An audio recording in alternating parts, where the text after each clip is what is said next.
Panginoon, kayo ang bahalang magliligtas sa aming akin.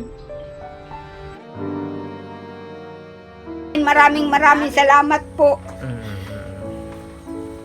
Kaya napakahirap pag masusunugan, ano po. Para mga bro, ibigay natin kay Tatay Mario Abarilla itong package.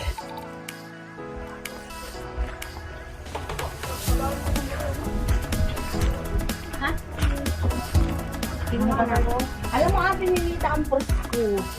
Wow! Kumusta po kayo? Binalikan po ng aming team sina Tatay Mario at Nanay Elizabeth sa Barangay Singi sa Vinsons, Camarines Norte. Sila po yung mag-anak na nasunugan ng bahay noong nakaraang linggo. Dahil po sa hirap ng sitwasyon, marami ang tumulong sa kanila upang kahit papaano ay makabangon sa trahedya.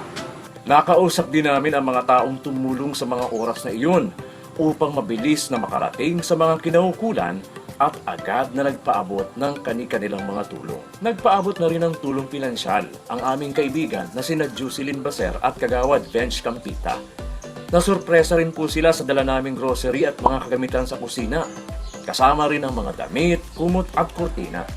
At mayroon po kaming binalikan na mag-asawa sa Barangay Fundado, sina Tatay Domingo at Nanay Mary Jane Espina. Dinalhan po namin sila ng grocery at may isang munting hiling si Nanay Mary Jane sa Bro TV Bicol na agad namang tinugunan ng aming team sa tulong ng aming kaibigan na si Kuya Danny Galero. Ano kaya iyon? Request ko po sana magkaroon po ako ng kahit maliit na radyo para po meron naman po kaming pakinggan dito, lalo na dito sa asawa kong nandito. Gusto ko pong gumaling pa dahil ito nga buhay ko. Malaki ang pasasalamat ko sa Panginoon. Salamat. Mayroong nagdalaw sa atin na ayaw kayo sa katabi ko. Maghiwalakas pa ako. Sana, Panginoon, kayo ang bahalang magliligtas sa aming akin. Libangan po. Sana po ay matutupad po yung aking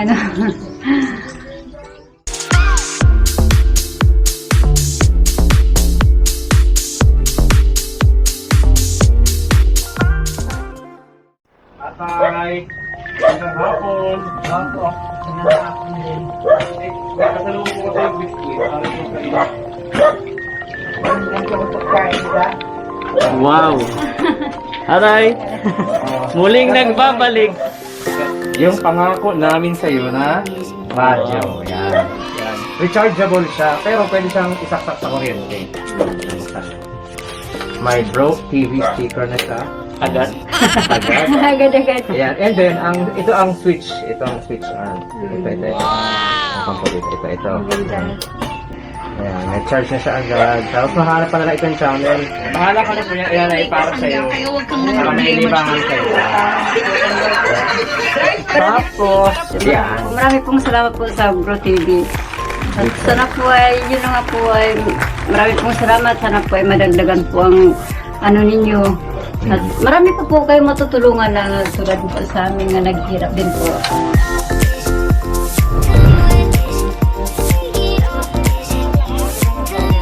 Ito po yung utensil. Kaya magagamit po ninyo. Yan. From Lazada. Kaya yan ang gamit po ninyo. Ayan, may mga... Ayan. Sila po yung Extra mga... natin sila, nanay. Okay, kami naman. Si Ma'am Echo, yan. Kahit pa paano po ay meron po silang magamit. Yan naman ay may nagbigay. Hindi na po namin binuksan kasi nasa plastic siya. Mga kortina daw po yan sa kumot. Oh, may coffee. Ayan. At syempre po may... May palaman pa. Palaman ba ito? Bako. Ay, Balaw. kami may pera. Balaw.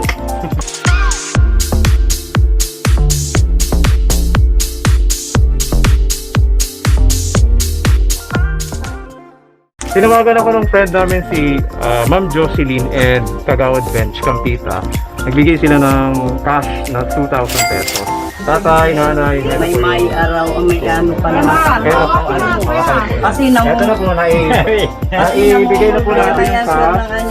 namumroblema yan ang pambayad sa panday. Maraming salamat po. Ay nagpapasalamat po ako ng higit sa Lord at hindi nasunog ang aking apo na 4 na taon. At kung yun po ay nakatulog, sunog po talaga yun.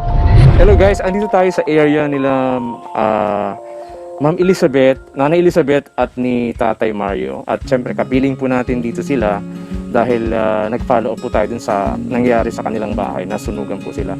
And kasama natin si Ma'am Roan Eco. Actually, sir, nung time na yun, marami na nag-post si Madam Sheena kasi hindi naman po ako personally yung pumunta dito para mag-video. Yung, kumbaga, nagdalawang isip ako, hiningi ko yung video na yun dun sa, ano, opo, dun sa tita ko na po kasi pinasa na po dun. Sabi ko, baka pwede kong kunin yung video. Pinost ko po sa mga GC, sa mga group chat na nakarating kay Sir Lemuel. Yun po, nag-chat naman po agad siya sa akin. Hindi niya po ako sinin lang din sa group chat na yun. Kaya, Malaking bagay yung post mo. Ano po, nagsigaw po ng tulong. Siyempre po, pumunta rin po kami doon. Tapos nakita po namin, sumusunod na po yun. Yung bahay nila. Oh. Ano yung pakiramdam mo nung time na yun? Siyempre po, natakot po yun. So, buti nakunan mo ng video. Kaya malaking bagay yung nakunan mo siya ng video kasi dahil sa pagkuha mo ng video na i-upload ni Ma'am Roan sa social media, marami nakatulong kay kinatatay.